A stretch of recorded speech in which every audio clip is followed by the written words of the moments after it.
Welcome to ICND 1 course overview.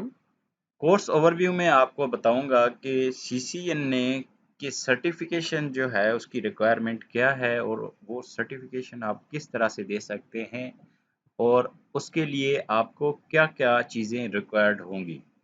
First of all हम start करते हैं ICND 1 से। ICND 1 जो है ये interconnected Cisco networking devices part 1 है, जिसको हम कहते हैं ICND 1 और इसका जो एग्जाम नंबर होता है वो 100-105।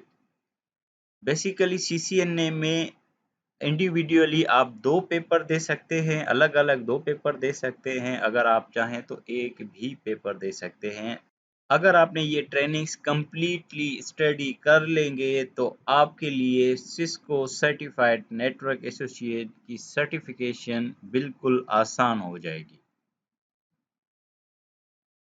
इसके ओवरव्यू में मैं आपको बताता चलूं, interconnecting Cisco networking devices part 1 में जो एग्जाम होता है, एग्जाम नंबर वो 100-105 ICND 1 जैसे कि पहले मैं बता चुका हूं ऊपर। उसके अलावा अवेलेबल लैंग्वेजेस ये इंग्लिश में पेपर होता है इसका सारा, और इवन अभी जापानीज में भी इंट्रोड्यूस करवाया गया है बाय सिस्को। और ये सर्टिफिकेशन रजिस्टर होती है किसी भी पियर्सन BUE के एग्ज़ाम सेंटर में। पाकिस्तान में काफ़ी सारे एग्ज़ाम सेंटर हैं, कराची में, लाहौर में और इवन इस्लामाबाद में। हर जगह पे इसके पियर्सन BUE के सर्टिफिकेशन सेंटर होते हैं। वहाँ पे आप अपनी फ़ीस और ID कार्ड के साथ जाएँ और अपना पेपर रजिस्टर करवा सकते हैं।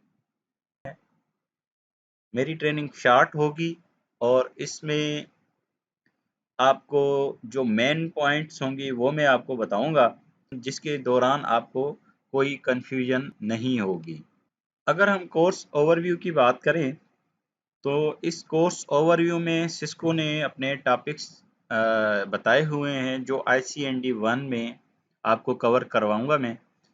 उसके लिए आप देखेंगे कि ये जो 100-105 आपके पास नज़र आ रहा है, इस कोर्स की डिटेल्स हम देखना चाहें तो आपको सिस्को की साइट पर भी मिल सकती हैं, और यहाँ पर भी मैं आपको इसका ओवरव्यू करवा सकता हूँ।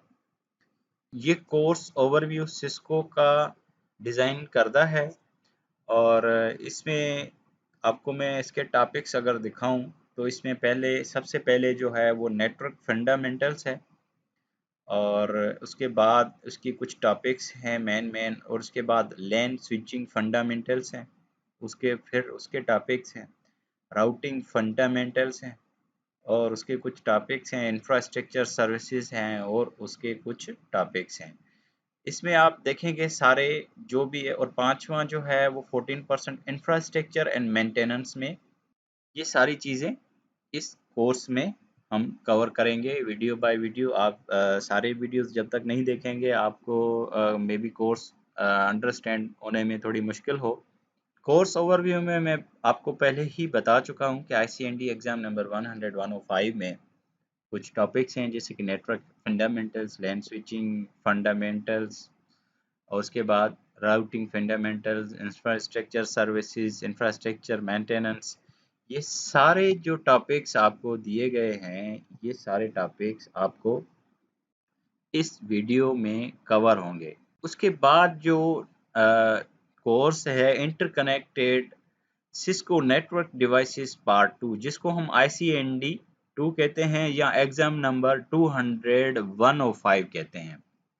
इसमें कुछ एडवांस टॉपिक हैं। अगर आप दोनों पेपर देना चाहते हैं इंडिविजुअल तो भी दे सकते हैं। अगर आप सिर्फ एक ही पेपर रजिस्टर करवाना चाहते हैं इन दोनों ICND 1 और ICND 2 के पढ़ने के बाद, तो आप सिंपली अपना Cisco certified network associate exam number 200-125 को रजिस्टर करवाएं, जिसके अंदर ये दोनों टॉपिक्स मौजूद होते हैं, और उसके बाद आप सिंपली एक ही पेपर देंगे जिससे आपको सिस्को का सर्टिफिकेट मिल सकता है, जो जिस पे लिखा होगा सिस्को सर्टिफाइड नेटवर्क एसोसिएट। और ये एग्ज़ाम जो है आपका 3 साल के लिए वैलिड होगा। इसके 3 साल के अंदर अंदर आपने कोई भी एक एग्ज़ाम पास करना होगा जो होगा CCNP में से। Tips to get information from my CBT। मैं कुछ इस तरह की टिप्स आपको बताऊंगा जिससे आप अपने सर्टिफिकेशन आसानी से अचीव कर सकते हैं। जैसे कि CBT को रिपीट करके देखना, उसकी जो की पॉइंट्स होंगे वो आपने नोट करने हैं, और उसके बाद आपने जो भी लैब्स मेरे CBTs में देखें उनको प्रॉपरली उन पे हैंड्स ऑन लैब करें। अगर आपके पास फिजिकल डिवाइसेस मौजूद हैं तो ठीक है, नहीं तो मैं आपको बताऊंगा कि GNS3 पर किस तरह से काम किया जाता है और उसमें लैब्स किस तरह से क्रिएट की जाती हैं, तो आपके लिए इजी हो जाएगा। और द लास्ट पॉइंट ये है कि थोड़ा सा स्टडी हार्ड करना है, डम्प्स पर डिपेंड नहीं करना। अगर आप इन सारे पॉइंट्स को फॉलो करेंगे तो आपकी सर्टिफिकेशन इजी हो जाएगी। डम्प्स भी आपको तब समझ में आएंगे जब आपने ये चीज़ें पढ़ी होंगी।